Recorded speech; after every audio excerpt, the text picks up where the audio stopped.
ਸਤਿ ਸ਼੍ਰੀ ਅਕਾਲ ਸਾਰਿਆਂ ਨੂੰ ਇੱਕ ਵਾਰ ਫਿਰ ਤੋਂ ਤੁਹਾਡਾ ਸਾਰਿਆਂ ਦਾ ਸਵਾਗਤ ਕਰਦਾ ਮੈਂ ਆਪਣੇ ਇਸ YouTube ਚੈਨਲ ਦੇ ਉੱਪਰ ਮਾਈਕਰੋ ਇਕਨੋਮਿਕਸ ਦੀ ਰਿਵੀਜ਼ਨਸ ਦੇ ਨੈਕਸਟ ਰਿਵੀਜ਼ਨ ਦੀ ਸੀਰੀਜ਼ ਦੇ ਅੰਦਰ ਅਗਰ ਆਪਾਂ ਲਗਾ ਕੇ ਦੇਖੀਏ ਤਾਂ ਨਵਾਂ ਚੈਪਟਰ ਜਿਹੜਾ ਤਾਂ ਤੁਹਾਡੇ ਲਈ ਲੈ ਕੇ ਆਇਆ ਮੈਂ ਉਹ ਹੈਗਾ ਪ੍ਰੋਡਕਸ਼ਨ ਫੰਕਸ਼ਨ।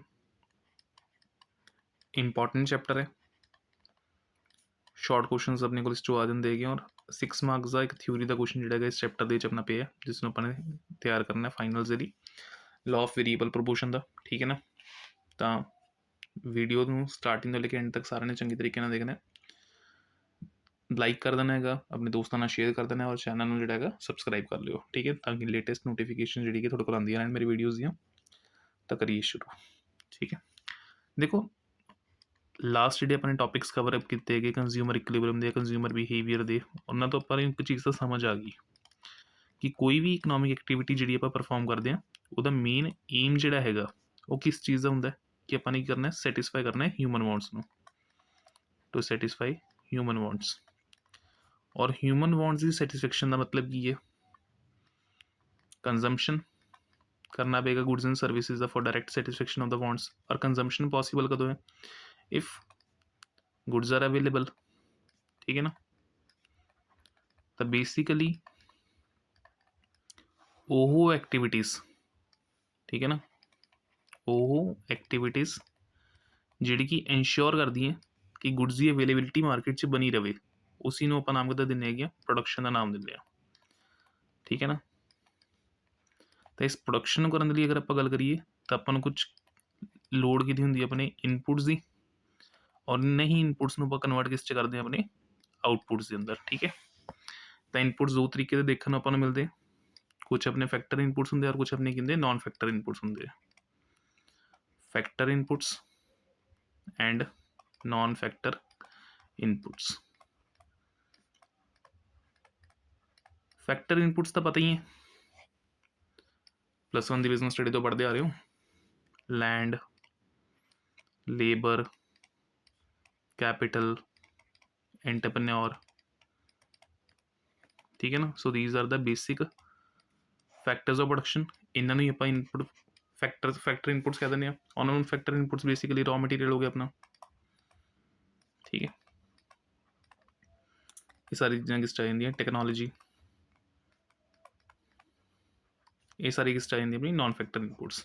तो इन्होंने कॉम्बीनेशन नाल ही अगर आप लगा के देखिए ਆਪਾਂ ਹੀ ਕਰਦੇ ਹੈਗੇ ਆ, ਗੁड्स ਦੀ ਇੱਕ ਫਾਰਮ ਨੂੰ ਕਿਸੇ ਦੂਸਰੀ ਫਾਰਮ 'ਚ ਕੀ ਕਰਦੇ ਨੇ, ਕਨਵਰਟ ਕਰ ਦਿੰਦੇ ਆ। So basically inputs are converted into outputs. ਤਾਂ ਇਸੀ ਫੇਜ਼ ਨੂੰ ਆਪਾਂ ਨਾਮ ਕਿੱਦਾਂ ਦਿੰਦੇ ਆਪਣੇ ਪ੍ਰੋਡਕਸ਼ਨ ਦਾ। ਠੀਕ, ਹੁਣ ਇਸ ਦੇ ਵਿੱਚ ਆਪਣੇ ਕੋਲ ਇੱਕ ਛੋਟਾ ਜਿਹਾ ਟੌਪਿਕ ਆਉਂਦਾ, what do you mean by production function. ਤਾਂ ਪ੍ਰੋਡਕਸ਼ਨ ਫੰਕਸ਼ਨ ਸਿੰਪਲੀ ਅਗਰ ਆਪਾਂ ਐਕਸਪਲੇਨ ਕਰੀਏ ਤਾਂ ਕੀ ਹੈ, ਅ ਟੈਕਨੀਕਲ ਰਿਲੇਸ਼ਨਸ਼ਿਪ ਬਿਟਵੀਨ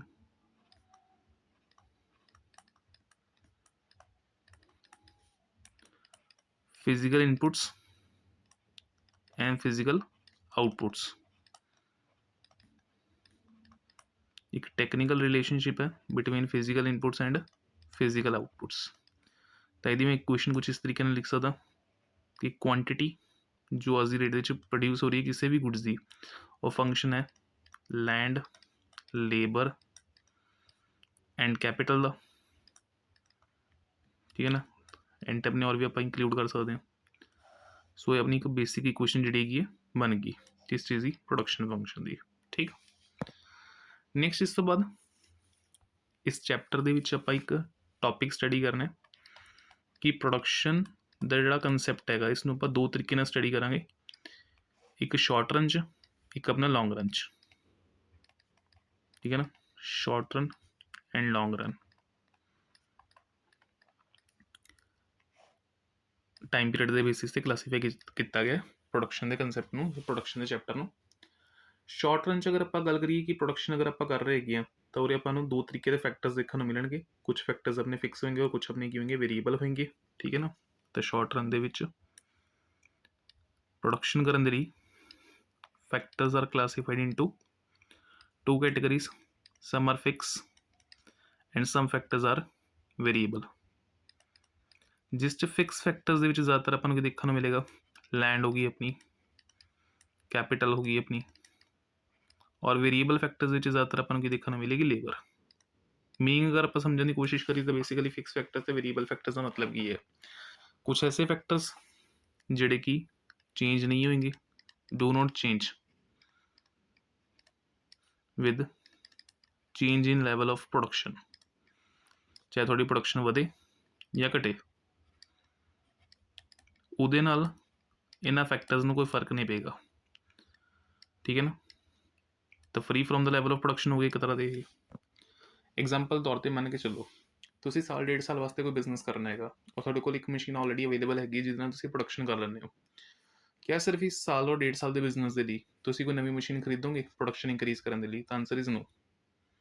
तो शॉर्ट रन के अगर आप लगा के देखिए तो कुछ फैक्टर्स अपने फिक्स है जिस अपनी लैंड कैपिटल से अगर आप लगा के देखिए मशीनरी वगैरह आ जाती है। और दूसरे पासे अपने को वेरीएबल फैक्टर्स, मान लो थोड़ी प्रोडक्शन थोड़ी जी इंक्रीज करनी है तो तुसी उहदे लई किहदा इस्तेमाल कर लोगे? लेबर का इस्तेमाल कर लोगे। ठीक है ना। तो we are going to shift on labour.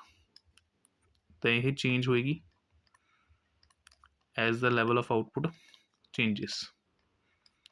Production ज़्यादा करनी है, ठीक है ना। रॉ मटीरियल भी आप लै सकते हो, तो प्रोडक्शन ज़्यादा करनी है तो तुम गिनती बढ़ाओगे लेबर की भी और रॉ मटीरियल की भी। प्रोडक्शन घट करनी है तो लेबर घटा दोगे, रॉ मटीरियल भी घटा दोगे। So changes as the level of output changes. ठीक है ना। तो अपनी की fixed factors and variable factors. But long run के अगर आप गल करिए सारे ही factors, all factors are variable. Long period से सारे ही फैक्टर्स अगर आप डिस्कस करिए तो की होंगे अपने को वेरीएबल होंगे। बस ये पंगा जोड़ा है शॉर्ट पीरियड की अपने को फैक्टर्स जोड़े या तो फिक्स होंगे या अपने को होंगे वेरीएबल होंगे। हुण इस तो बाद कुछ बेसिक टर्म्स जिस एक अपने को डेफिनेशन आ जाती है टोटल प्रोडक्ट की। What do you mean by total product? ठीक है। एक अपने को डेफिनेशन आ जाती है मार्जिनल प्रोडक्ट की और एक अपने को डेफिनेशन आ जाएगी एवरेज प्रोडक्ट की। ठीक है। तो टोटल प्रोडक्ट की डेफिनेशन की अगर मैं गल करा, it is a sum total of output produced by all the units of variable factor। Basically production कर कौन रहा है? लेबर कर रही है। तो उरे आप मेनली की गल कर रहे हैं all the units of labor indirectly along with fixed factors। दोनों फैक्टर्स का इस्तेमाल हो रहा है, वेरिएबल भी हैगी और फिक्स भी हैगी है। ठीक है ना। तो it is a sum total of output produced by सारी ही लेबर यूनिट्स तो मिला के और वो जो अपने किए हैं फिक्सड फैक्टर्स अपने यूज़ कर रखे है। उन्होंने कॉम्बीनेशन मिलकर जो गुड्स अपने को बन रही है उसी को नाम देवेंगे टोटल प्रोडक्ट का नाम देवेंगे। ठीक है। Secondly average product. तो एवरेज प्रोडक्ट बेसिकली आप कह सकते हैं एक तरह की है production on account of per unit of labour. ठीक है ना। तो डेफिनेशन की है output per unit of variable factor. It is the output जी कि अपन डिराइव हो रही है फ्रॉम पर यूनिट ऑफ लेबर। एग्जाम्पल तौर पे मान लो अगर 500 टोटल प्रोडक्ट है जो कि अपना मैन्युफैक्चर हुआ है और अपने को टोटल 10 वर्कर्स काम कर रहे हैं, तो एक लेबर वर्कर किन्नी गुड्स मैन्युफैक्चर कर रहेगा? तो बेसिक फॉर्मूला की है AP equals to TP upon L। कुछ और ही बन गया।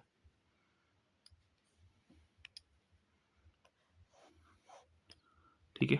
तो टोटल प्रोडक्ट कितना सीखा 500 डिवाइड बाय 10 करके पर लेबर वर्कर तो कितनी यूनिट्स मैन्युफैक्चर हो रही हैं 50। ठीक है। नेक्स्ट इस तो बाद मार्जिनल प्रोडक्ट। तो मार्जिनल प्रोडक्ट का सिंपल ही है मार्जिनल प्रोडक्ट ਨੂੰ अगर आप डिफाइन करने की कोशिश करिए तो it refers to changes in total product due to increase in variable factors by 1 unit. मतलब अगर तुमने लेबर की गिनती एक लेबर होर इंक्रीज कर दी तो थोड़े टोटल आउटपुट के ऊपर जो इंपैक्ट पेगा उसी आप मार्जिनल प्रोडक्ट कहेंगे। फॉर एग्जांपल 10 वर्कर्स मिलकर अगर 500 यूनिट्स बना रहे हैं तो 11 वर्कर्स जोड़े की है टोटली 550 यूनिट्स बना रहे हैं।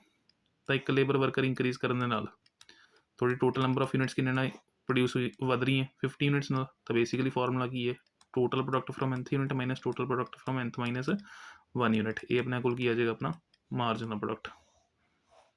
ਠੀਕ ਹੈ, this is a formula of marginal product, that is the total product from nth unit minus total product from n minus 1 unit। ठीक है, ਹੁਣ ਨੈਕਸਟ ਇਸ ਚੈਪਟਰ ਦਾ ਜਿਹੜਾ ਮੇਨ ਟੌਪਿਕ ਆਪਣੇ ਕੋਲ ਹੈਗਾ that is the law of variable proportion, ਜਿਹੜਾ ਕਿ ਅੰਡਰਸਟੈਂਡ ਕਰਨਾ ਆਪਣੇ ਵਾਸਤੇ ਜ਼ਰੂਰੀ ਹੈ ਕਿਉਂਕਿ ਲੌਂਗ ਕੁਐਸਚਨ ਜਿਹੜਾ ਹੈਗਾ ਉਸੇ ਦਾ ਆਪਣੇ ਕੋਲ ਬਣੇਗਾ। ਠੀਕ ਹੈ, ਤਾਂ law of variable proportion ਜਿਹਦਾ ਦੂਸਰਾ ਨਾਮ ਆਪਣੇ ਕੋਲ ਕੀ ਹੈ law of returns to factor। ठीक है, शॉर्ट पीरियड कंसैप्ट है, ध्यान रखना शॉर्ट रन कंसैप्ट ਦੇ ਵਿੱਚ ਆਪਣੇ ਕੋਲੇ ਕਵਰ ਹੁੰਦਾ law of returns to factor। ਇੱਕ ਚੀਜ਼ ਮੈਂ ਉੱਪਰ ਹੀ ਪਹਿਲਾਂ ਮੈਂਸ਼ਨ ਕਰਦਾ, ਜਿੱਥੇ ਸ਼ਾਰਟ ਰਨ ਤੇ ਲੌਂਗ ਰਨ ਦੀ ਗੱਲ ਕੀਤੀ ਸੀ। ਲੌਂਗ ਰਨ ਦੇ ਵਿੱਚ ਆਪਾਂ ਸਟੱਡੀ ਕਰਦੇ ਹਾਂ law of returns to scale, ਜਿਹੜਾ ਕਿ ਸਿੰਪਲੀ ਆਪਾਂ ਨੂੰ ਕਹਿੰਦਾ ਕੀ ਹੈ ਕਿ ਜਦੋਂ ਵੀ ਆਪਣੇ फैक्टर्स इंक्रीज होंगे, चाहे फिक्सड है चाहे अपनी वेरिएबल है। देखो नॉर्मली अपने की बोले सारे फैक्टर्स अगर आप लगा के देखिए तो लॉन्ग रन च की वेरीएबल है, तो फैक्टर्स सारे अगर वेरीएबल है तो जो आप इन्हों की करते हैं इंक्रीज करते हैं, तो इंक्रीज किस च करते हैं एक कॉन्सटेंट प्रपोर्शन च। ठीक है ना, increase in constant proportion. For example एक मशीन पर अगर 3 वर्कर्स की रिक्वायरमेंट है, तो अगर मान लो मैंने एक मशीन होर इंक्रीज करनी है तो 2 मशीनों वास्ते कितने बंदे रखने पैणगे मैंने 6 वर्कर्स, 3 मशीनों वास्ते मैंने कितने वर्कर रखने पैणगे 9 वर्कर। तो इन्हें रेशो हमेशा सिमिलर रहेगी, दैट इज़ 1:3। ठीक है ना, उरे भी 1:3 होएगी, उरे भी 1:3 होएगी। तो बेसिकली जो भी अपने फैक्टर्स इंक्रीज होंगे लॉन्ग रन च वो एक कॉन्सटेंट प्रपोर्शन के नाल की होंगे इंक्रीज होंगे, जिस करके इसनों आप नाम का देने law of returns to scale का। ठीक है ना, और शॉर्ट रन च अगर आप लगा के देखिए प्रोडक्शन इंक्रीज करने के लिए आप सिर्फ किहदे उपर डिपेंडेंट आ वेरीएबल फैक्टर्स के उपर, जिस करके इसनों नाम तो दे रहे हैं law of returns two factor. हुण एक चीज़ का ध्यान रखना, मान लो एक हैक्टेयर ऑफ लैंड है।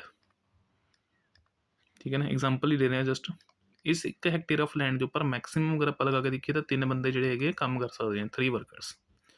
जो अपने 3 बंदे पूरे लगा दिते तो अपनी मैक्सीमम प्रोडक्शन जी अपन देखने मिल जाएगी। तो हुण होएगा कि जिमें अपने फर्स्ट वर्कर इंपोज किया, फिर सैकेंड वर्कर इंपोज किया, फिर जो आप थर्ड वर्कर फाइनली इंपोज करांगे अपना, तो अपन की देखने मिलेगा टोटल प्रोडक्शन जी है एंड मार्जिनल प्रोडक्शन। मार्जिनल मतलब की है जिमें जिमें एक आप गिनती बढ़ावांगे लेबर की, अपन की देखने मिलेगा प्रोडक्शन अपनी इंक्रीज होएगी। ठीक है, टोटल प्रोडक्शन भी इंक्रीज होएगी, मार्जिनल प्रोडक्शन भी अपनी की होएगी इंक्रीज होएगी। जो आप आइडल फैक्टर रेशो ते पहुँच जाएंगे, आइडल फैक्टर रेशो का मतलब की है 1:3, मतलब एक 1 हैक्टेयर ऑफ लैंड के उपर जिथे अपने को 3 बंदे पहुँच जाएंगे मैक्सीमम, और अपनी MP की होएगी मैक्स होएगी, मतलब पर यूनिट लेबर तो आप जी प्रोडक्शन ले रहे होंगे वो मैक्सीमम होएगी, और TP भी अपनी मैक्स होएगी। बट अगर मैं इस रेशो को छेड़खानी करदा, इट मीनस इस एक पीस ऑफ लैंड के उपर 4 बंदे रख लेना, 5 बंदे रख लेना, 6 बंदे रख लेना, तो ऑटोमैटिकली मेरी कॉस्ट बढ़ेगी, मार्जिनल प्रोडक्ट जो है प्रोडक्शन जी मेरी डिक्रीज होनी शुरू हो जाएगी। ठीक है ना, लागत जी है सिर्फ बढ़ेगी, अपनी प्रोडक्शन नहीं बढ़ पाएगी।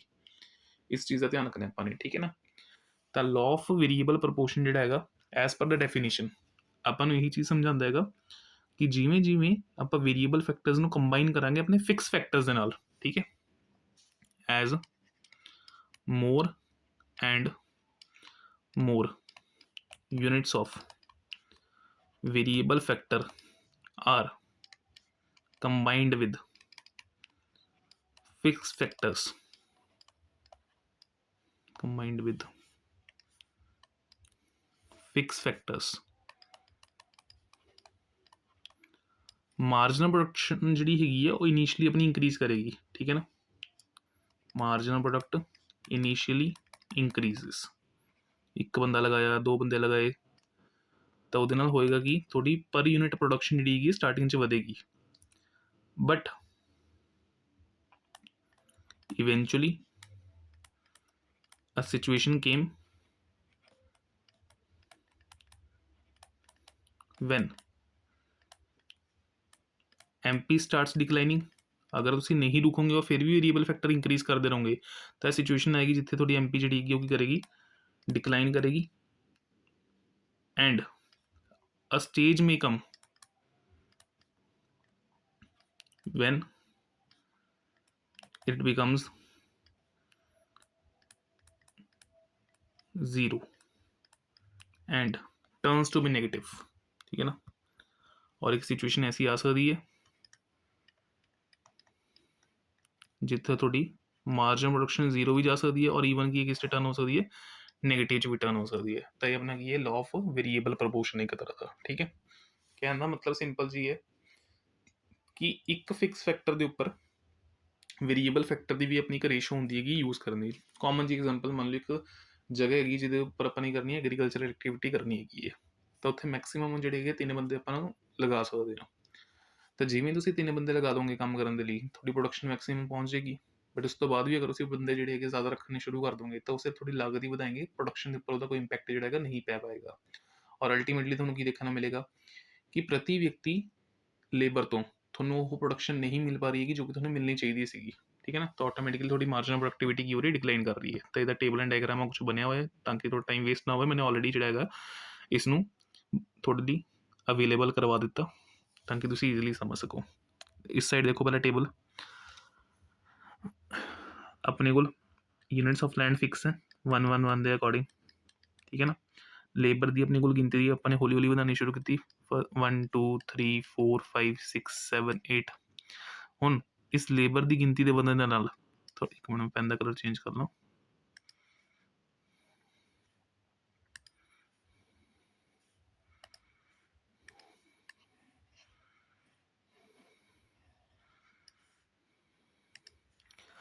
लेबर की गिनती आप बढ़ाते गए 1 2 3 4 5 6 7 8। जिमें जिमें लेबर की गिनती अपने बढ़ाई उस तरीके अपनी मार्जिनल प्रोडक्शन जी हैगी है। जो अपने एक वर्कर रखा सीगा तो पर यूनिट ऑफ लेबर तो अपन 2 यूनिट्स मैन्युफैक्चर होकर मिल रही सीगियां। 2 वर्कर्स ध्यान देना पर यूनिट लेबर जी हैगी अपन कितना यूनिट गुड्स बना के दे रही है 3 यूनिट्स। फिर 3 के उपर अगर आप लगा के देखिए तो 4 यूनिट्स। तो मैंने थोड़ा कहा सीगा आइडल रेशो बेस्ट जी कितने बना रखी है मैंने 1:3 के उपर। अगर इस तो बाद भी तुम लेबर इंक्रीज़ करते गए अपनी जो कि अपन देखने मिल रही है कि अपन लेबर की गिनती कर रहे हैं इंक्रीज़ कर रहे हैं, थोड़ी मार्जिनल प्रोडक्शन गिरनी शुरू हो जाएगी। तो बैक काउंटिंग शुरू 3 2 1 0। फिर ईवन की स्टेज ऐसी है जितने अपनी किस चली गई है माइनस के अंदर। तो 3 स्टेजेस है। मार्जिनल प्रोडक्शन इंक्रीज़ हो रही है तो इंक्रीजिंग रिटर्न्स टू फैक्टर, फिर डिक्रीज़ हो रही है तो डिमिनिशिंग रिटर्न्स टू फैक्टर, और फिर एक बार किस चलेगी नेगेटिव तो नेगेटिव रिटर्न्स टू फैक्टर। तो 3 सिचुएशन जी अपने शो कर देनी है। इस मार्जिनल प्रोडक्ट की हेल्प नाल की बनावांगे टोटल प्रोडक्ट। पहली लेबर की यूनिट के उपर टोटल प्रोडक्ट के मार्जिनल प्रोडक्ट सेम रहेंगे। फिर आफ्टर दैट 2 + 3 5, फिर 5 + 4 9, 9 + 3 12, 12 + 2 14, 14 + 1 15, 15 + 0 15, 15 - 1 14। तो इस तरीके थोड़ी की बन जाएगी टोटल प्रोडक्ट की टेबल बन जाएगी। फिर उसमें डायग्रामेटिकली अपने रिप्रेजेंट कर देना। फ्री एंड डायग्राम बना दियो, कोई चक्कर वाली गल नहीं है। बस कुछ स्टेजेस का ध्यान रखियो जिथे थोड़ी MP मैक्सीमम होएगी। आ देखो MP मैक्सीमम कितने सी 4 ते, तो जिथे थोड़ी MP मैक्सीमम होएगी उत्थे TP का पॉइंट जो किस चीज़ को रिप्रेजेंट करेगा पॉइंट ऑफ रिफ्लैक्शन, क्योंकि उरे अपनी टोटल प्रोडक्शन इंक्रीज़ हुई सी इंक्रीजिंग रेट के उपर। इंक्रीजिंग रेट का मतलब की है आ देखो 2 तो 5 हुई तो किन्ने ना वधी 3 दे नाल, 5 तो 9 हुई किन्ने ना वधी 4 दे नाल। तो जिहड़ा वाधा भी हैगा वो किहदे हिसाब नाल है इंक्रीजिंग रेट के हिसाब नाल है। बट इस तो बाद फिर जो अपनी MP गिरनी शुरू हो गई TP अपनी इंक्रीज़ तो हो रही है बट किस रेट ना हो रही है डिमिनिशिंग रेट के नाल। TP इंक्रीज़ हुई है इस पॉइंट तो बाद बट किस रेट देना हुई है डिमिनिशिंग रेट है। ये मेरी फर्स्ट स्टेज है, ये मेरी सैकेंड स्टेज हैगी है। आ देखो 9 तो 12 हुई 3 ना वधी, फिर 12 तो 14 हुई 2 ना वधी, फिर 14 तो 15 हुई 1 ना वधी। तो वध तो रही है पर घटती दर के वध रही है। फिर उस तो बाद 0 की आई जिथे मैक्सीमम तो सी इस पॉइंट तो मैक्सीमम होगी और अपनी MP की होगी 0। इस तो बाद भी अगर ना रुके तो MP turns to be negative and TP अपनी कर जी स्लोप डाउनवर्ड, ठीक है। तो थोड़ा टेबल एंड डायग्राम है जिसमें थोड़ा जोड़ा law of variable proportion explanation च कंप्लीट करके शो कर देना है। बाकी इस चैप्टर च होर अपने करन जोगा कुछ नहीं है। फॉर्मूले सीगे थोड़ा मैंने दस ही दिते है।